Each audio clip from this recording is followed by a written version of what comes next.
All right, well, I'm here with Ty Frank and Daniel Abraham of James S.A. Corey fame. They're a collective being, really, but they are the authors of the series that the Expanse is based on.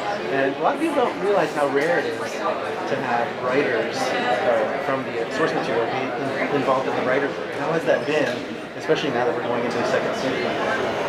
That's been great. I mean, it's generally speaking a genuinely terrible idea to have writers in the writer's room, because we come in and we think, well, but I wrote it like this, it should stay like that, and that's absolutely not what the process looks like when you're adapting something. So. And did you have to give over a lot of? Well, I mean, we were lucky because we were already collaborators. So adding more people to the collaboration wasn't that hard. I think it's much harder to go from 1 to 2 than from 2 to 8.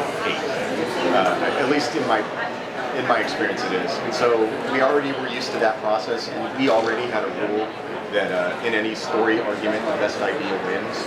We just extended that to the room, so when we're discussing plot points. You're uniquely suited to Well, the selection process. I wouldn't say uniquely, but well. I think we were well suited. Yeah. And talk about the gaming influence too, because of course the worlds are very rich from Mars and Earth and Rebel. Why do you think the gaming element actually pulls in richer background?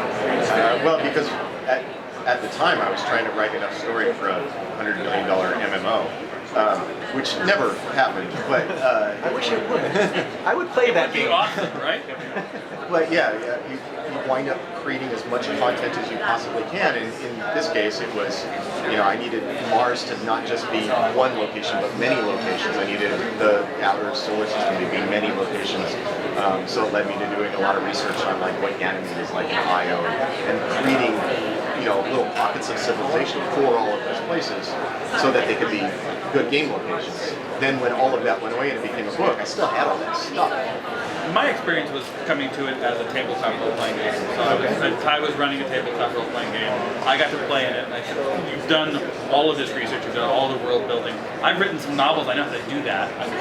Let's put these two together, it's already done. It almost seems like that would be a good formula for a lot of and yet, the thing is, I've read some role-playing games before, and I've played in a bunch of role-playing games before, and the thing that was spectacular about this one was the world building. Because we had characters and we had stories, but the translation of stories from role-playing game sessions into fiction is legendarily bad and difficult. The part where you just write down the gaming session and try to make it a story, it doesn't work. No, we've seen that. Yeah. The second season, congratulations on that, but also you've got the next book in the series coming out. Yep. In December. It's in December. Can you tell us about where that might be headed without obviously getting into what might interfere with the show? Well, it's completing the story that we started with book 5, which is Nemesis Games. That was sort of a single story, kind of divided across 2 books. So we're finishing up that story and setting the stage now for the last 3. And a lot of those character moments from Nemesis Games are showing around the show. Would that be accurate? Some. Because that's where we get a lot of the characterization in particular. One of the things that's been really interesting is having the backstory that we kind of hid in the books come up earlier in the show. So you wind up seeing hints and parts of characters that we were a little more coy with, a little more upfront on the screen.